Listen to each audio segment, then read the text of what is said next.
So here's the NC300 radio, and I'm trying to finish this thing up and get it off my desk here. I was able to get these two screws in finally by using a screwdriver with tape, and now I'm trying to do some lubrication to the moving parts for the band switch here. So in doing that, there's a bunch of cogs down here, and I'm using some of this wheel bearing oil, which seems to be about right, maritime grease, which I use for slow moving parts that are bulky and big. So trying to get a picture in here for you. Yeah, so there's a bunch of things that spin in here, and of note is this rotating cog type thing. You want to get some grease onto that. So here's some of the action of how it goes. And there's something that spins way in there that you want to get. I don't know if I can get a picture of it, but there's something that spins pretty much a revolution when you turn this thing on for a band click. Anyway, it's not squeaking now, and believe it or not, this spring you can see contracting and expanding will also squeak. So you want to put grease under that spring, which is ridiculous, but that's what I did to stop that from going. And these little cleats, you want to put grease on them because they're detents. And there is, of course, something that spins way in there that I can't get a picture of, but you want to get that thing too with some grease. I wonder if I can get the picture of that spinning thing in there. Well, that might work like that. Can't get it. Oh yeah, there it is, sort of. Anyway, you want to get this stuff. Don't grease the chain though, the little chain for the turret. Don't grease that, but you can probably get anything else in here spinning around. Anyway, that quiets this thing down and makes it usable. Yeah, this is a really cool design.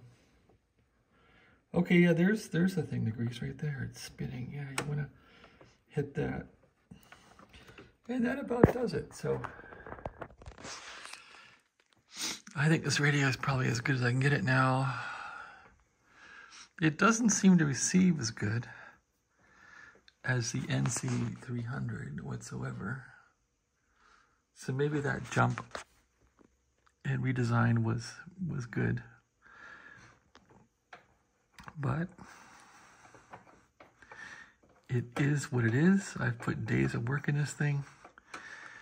I spent today also calibrating the scale here, and that exercise is you set this thing to the very upper scale, use a signal generator on it, and then you move wires in these coils to get the lower part of the scale in line, and then you will realign the upper scale with these capacitors, the lower scale, by changing the inductance of these inductors, and that's it. You pick up the RF pretty much in the middle of the band with these, and you pick the antenna trim and pick these, and that's really all there is to it. There's a new 80-meter coil that I fixed, antenna coil. I still got to get this hack out of here where I have these B+ dropping resistors. Those are about 360 ohms all added together.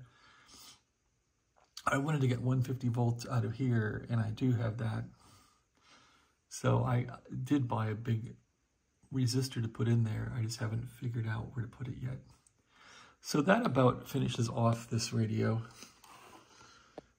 I don't have any real use for it. I guess I just bought it to see if it worked better than the predecessor, which it doesn't seem to, but it's a different radio, and it's maybe more interesting in some ways. Anyway, and I gave all the knobs a really good cleaning to try and see if I could restore it back to its original beauty, if these have something called beauty. The band switch broke off today because I tried to fix it and I couldn't fix it, so I just had bought a replacement knob and I trashed that thing today. And that's about it.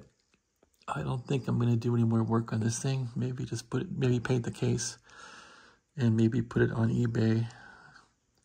And that's about it. It's been fun fixing it. It's also been painful.